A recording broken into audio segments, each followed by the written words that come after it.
पहले भी ये चीज़ कर चुके हैं। पहला जो उनका जो मुद्दा है दबाव। आज हम प्रेस कॉन्फ्रेंस किए हैं क्योंकि कल डॉक्टर अजय कुमार ने कुछ ऐसी बातें प्रेस से कही जो कि जनता को गुमराह करने वाली है। डॉक्टर अजय कुमार ने कहा कि बंद केबल कंपनी को खुलवाएंगे, लेकिन और इसके लिए टाटा स्टील के ऊपर दबाव बनवाएंगे। तो हम जनता को ये बताना चाहते हैं कि डॉक्टर अजय कुमार टाटा के बहुत खास हैं, टाटा के एक ब्रोकर आप उनको कह सकते हैं।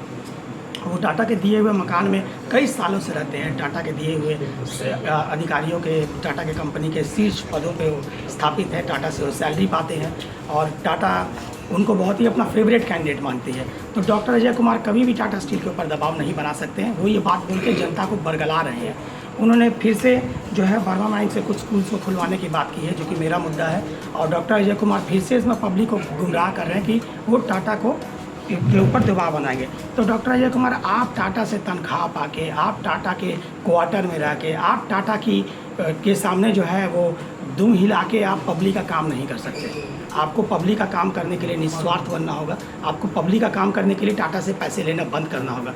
टाटा से के अधिकारियों से भी मेरी बात हुई है और वो लोग किसी का नाम नहीं लेते हैं। वो लोग कहते हैं कि लेकिन जितने भी जमशेदपुर के नेता हैं, सबका बिजनेस चलता है टाटा के अंदर, सब टाटा से कमाई खाते हैं। तो कोई भी नेता आगे आके ये कहता है कि टाटा के ऊपर दबाव बनाएगा तो पब्लिक को बरगला रहा है। वो फिर से उन्होंने मानिकाला हक मुद्दे का आवाज़ उठाया है। फिर से वो हजारीबाग का राग अलाप रहे हैं, बोकारो का राग अलाप रहे हैं, झरिया के बारे में बात कर रहे हैं। तो जमशेदपुर पूर्वी को जनता को झरिया और बोकारो से कोई लेना देना नहीं है। जमशेदपुर पूर्वी की जनता ये जानती है कि ये केस को सुप्रीम कोर्ट और हाई कोर्ट सुन रहा है। तो डॉक्टर अजय कुमार क्या सुप्रीम कोर्ट से बड़े हैं?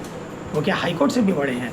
वो जनता से झूठ बोलना बार बार बंद करें, मालिकाना हक का मुद्दा में बरगलाना बंद करें और वोट बैंक की जो राजनीति जो कर रहे हैं उसको इमीडिएट बंद करें और जनता से माफ़ी मांगे इस मुद्दे पे कि क्यों वो बार बार जनता को झूठ बोले जा रहे हैं। डॉक्टर अजय कुमार को पता है कि इस बार इलेक्शन हार गए तो उनका पॉलिटिकल करियर ख़त्म हो जाएगा। इसके बाद उनका कोई स्थान नहीं रहेगा जमशेदपुर में। तो वो साम दाम दंड भेद सब कुछ यूज़ कर रहे हैं कि कैसे हम झूठ बोल के सत्ता को पालें। तो जमशेदपुर की जनता से अपील करते हैं कि उनके ढोंग का पर्दाफाश कर दे और देखें कि कैसे डॉक्टर अजय कुमार उनके लिए सही प्रस्ताव, सही जो है प्रत्याशी नहीं है। और हमको मौका दें, अपना बेटा सौरभ विष्णु का मौका दें। सबको मौका मिलता है, हमको भी इस बार मौका दीजिए। एक और जो बहुत अहम मुद्दा है वो टेल्को से आ रहा है। तो टेल्को में जो मजदूरगण हैं उनको 8.5 घंटा काम करना पड़ रहा है और 8 घंटे का ही तनख्वाह पाते हैं। तो लेबर लॉस बहुत क्लियर डिक्टेट करता है हमारे कंट्री में कि मज़दूर जो है सिर्फ 8 घंटे के लिए काम करेगा और 8 घंटे से अगर थोड़े देर भी काम करता है तो उसको 2 घंटे का मेहनताना मिलना चाहिए। तो अगर मज़दूर भाइयों से अपील करते हैं कि हमको इस बार वोट दे के जिताएँ ताकि हम उनको 8 घंटे ही काम करने की जो है वो सहूलियत प्रदान करवाएंगे और 8 घंटे से 10 मिनट भी ज़्यादा होता है तो उनको 2 घंटे की तनख्वाह मिलेगी। ये मेरा कहना है। बहुत बहुत धन्यवाद। अच्छा, आपने कहा कि टाटा कंपनी के साथ में बाकी नेता अगर मिल के काम कर रहे हैं तो जीतने के बाद क्या आप टाटा कंपनी के लॉ एंड रूल पे नहीं चलेंगे?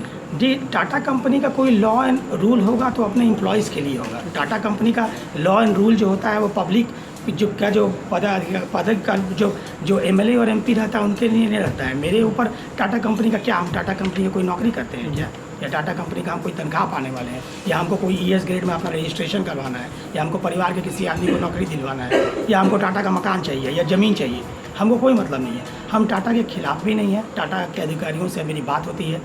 टाटा के अधिकारी अब हमको पॉजिटिव लाइट में देखते हैं। उनको पता है कि इनको एक ऐसा बंदा मिला है, एक ऐसा नेता मिला है जो उनके और जनता के बीच में एक मीडियोकर की तरह काम करेगा, एक मीडिएटर बनेगा और जनता की समस्या उनके पास ले जाएगा और उनकी समस्याएं जनता के सामने रखेगा। ये हम लोग इस पॉइंट ऑफ व्यू से हम लोग काम करेंगे ताकि शहर का विकास हो और सारे लोग सुखी रह सकें। उसका कहने का मतलब अगर आप जीतते हैं जी तो टाटा कंपनी पर अब आप दबाव बना सकते हैं। हम बेचे के दबाव तो सरकार के ऊपर भी बनाना पड़ता है, कॉरपोरेशन के ऊपर भी कभी कभी जनता गलती करती है तो उसके ऊपर जो गलत होगा उसके ऊपर तो दबाव बनाएंगे ही। तो टाटा कंपनी कोई यहाँ गलत नहीं है। टाटा कंपनी से भी सारे लोग अपना फ़ायदा उठा रहे हैं। तो हमको ये बात की गारंटी है कि जिस दिन हम पावर में आएंगे फिर टाटा स्टील से बहुत हमारे अच्छे संबंध रहेंगे मेरे, और उस संबंध के बिना पे हम बढ़िया टाटा कंपनी से फैसिलिटी ले पाएंगे लोगों के बिहाफ में। बहुत